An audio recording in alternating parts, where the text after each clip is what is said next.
Ay, nako. Are we okay?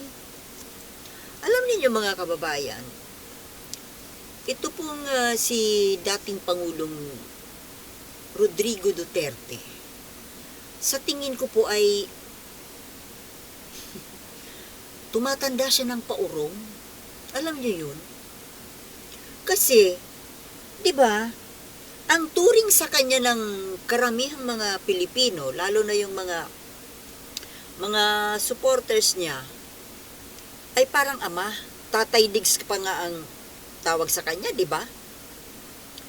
Pero ito, at saka bilang isang former president, di ba dapat, given his age also, di ba dapat aakto siya na parang isang ama? Mas matanda siya kay current president, incumbent President Bongbong Marcos. Pero ito pong mga kinikilos niya, pinagsasasabi niya, mga ginagawa niya, ay para siyang ibang tao. Parang wala po siya sa katinuan. Alam niyo yun? Sorry doon sa mga supporters, pero yun po ang tingin ko. Para siyang nawawala sa sarili. Opo. Lalaking nawawala sa sarili. Bakit? Mula po nung hindi na pagbigyan yung anak niya sa hinihingi na confidential fund na worth 650 million pesos lang naman, ay para po itong isang tigre na nakawala sa kulungan. Nagwawala. Ang ingay niya. Tsaka para siyang war freak.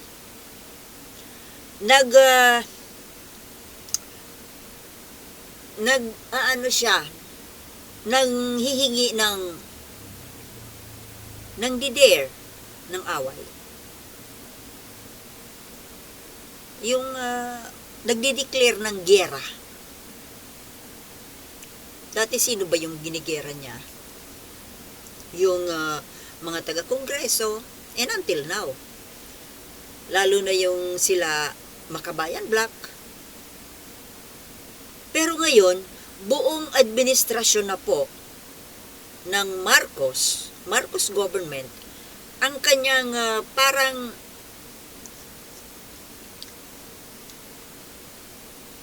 inaanohan niya ng gera. Ginigera na niya. Paano? Nanawagan siya dyan sa, yung programa niya dyan sa, programa niya sa TV.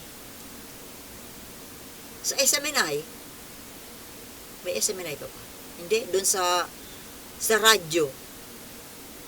Yung DZAR. Halos, every time po na bubuka ang bibig niya, puro gulo po ang hinahatid niya. Ang minumungkahi po niya ay puro kaguluhan. Ngayon, nananawagan na naman po siya sa sambayan ng Pilipino na mag-alsa.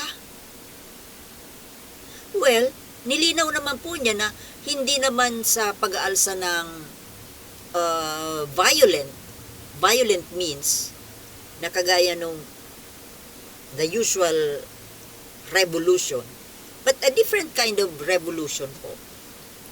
But after all, anyway, still a revolution. Inuudyukan niya po ang mga Pilipino na huwag magbayad ng buwis. Huwag daw magbayad ng tax ang mga Pilipino hanggat hindi binubuksan ng Kongreso, mga opisyal, lalo na si Martin Romualdez, yung kanilang SALN, yung kanilang mga financial accounts, Para daw makita. Tinuturuan niya po ang mga Pilipino kung paano gagawin. Na gusto niyang pabuksan kasi yung mga financial accounts nitong mga kongresista na ngayon ay kalaban niya. Siya naman po ang nakikipag-away, hindi naman yung kongreso. Siya ang nang-aaway. War freak nga eh. Parang wala na siya sa katinuan. Imagine, a former president encouraging the people for civil disobedience. People power. Ano mangyayari kung hindi magbabayad ng buwis? Siyempre magugustuhan nyo ng tao na hindi sila magbayad ng buwis. But then again, legal ba to? Sino ang susunod sa panawagang ito? Kumbaga, sino ang kakasa? Na once na hindi po tayo nagbayad ng buwis, ay makakasuhan tayo. 'Di ba?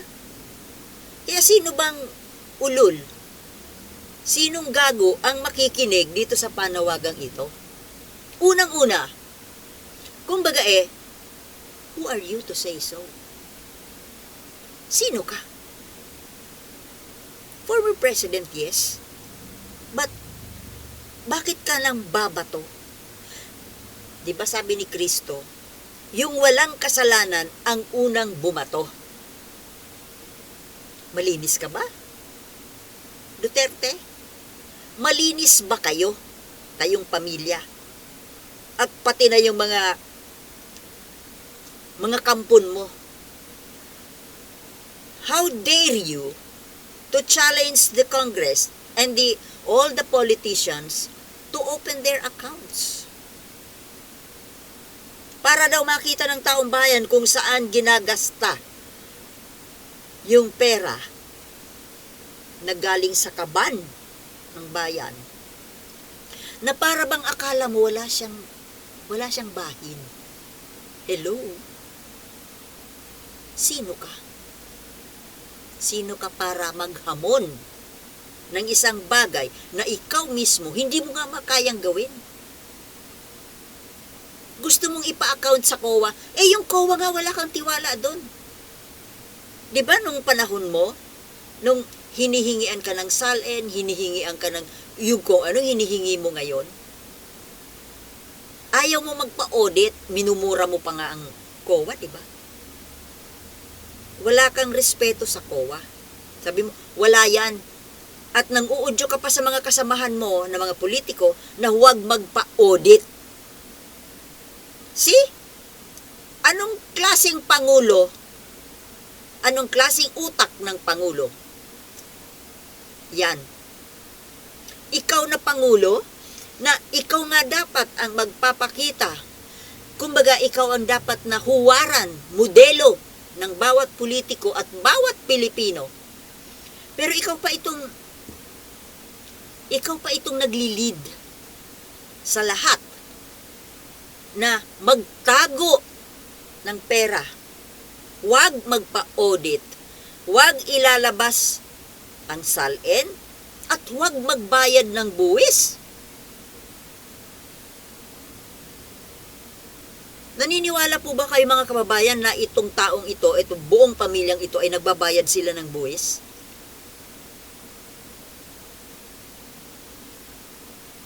Itong hinihingi niya ngayon, mga kababayan, itong hinihingi ni Duterte sa ngayon, na gawin ng mga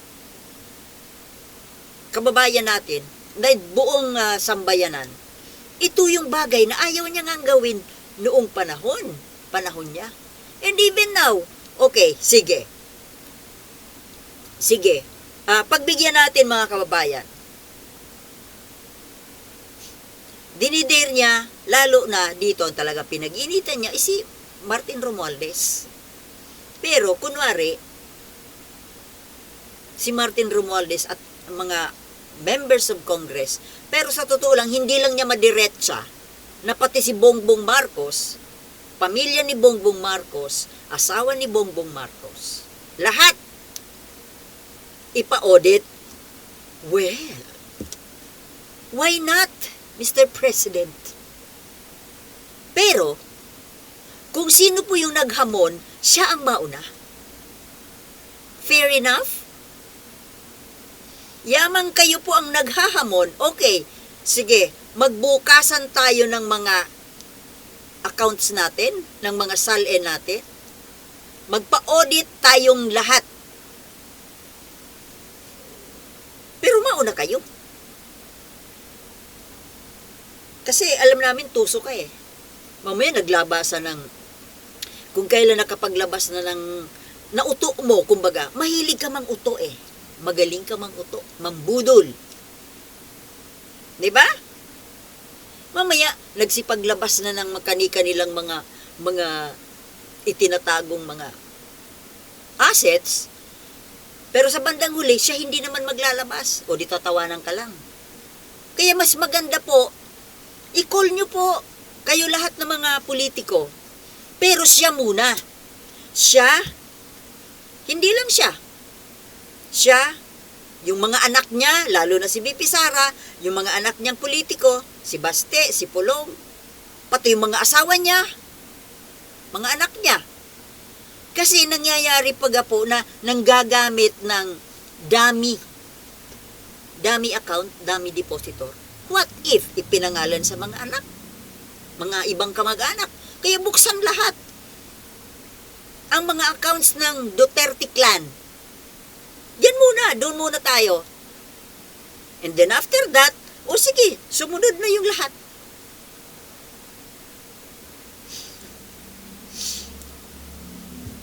Bukod sa formally, sa yung anomalya sa mga order ng DepEd na mga laptops, oversized laptops, at kung ano-ano pa. Yung mga binili ng mga PPE, yung mga bakuna noong panahon ng COVID, everything. Sige. 'Di ba nakakatuwa 'yon? Madidiscover natin mga kababayan kung gaano kalaki ang pera ng Pilipinas. Na sila lang pala ang nakakaalam. But ito pong nanghahamon. Siya muna po ang maglabas ng kanyang mga assets. 'Di ba? Fair lang 'yun. Kaysa naman mamaya ay papaglalabasin mo si Martin Romualdez, si Bongbong Marcos, at lahat-lahat na, pagkatapos itatawanan mo lang sila dahil nauto mo. 'Di ba? 'Di ba, mga politicians? Magsalita ito parang akala mo ngayon ang didare ka na magpa-audit yung mga pinag-iinitan mo. Samantalang ikaw, ayaw mo pa-audit.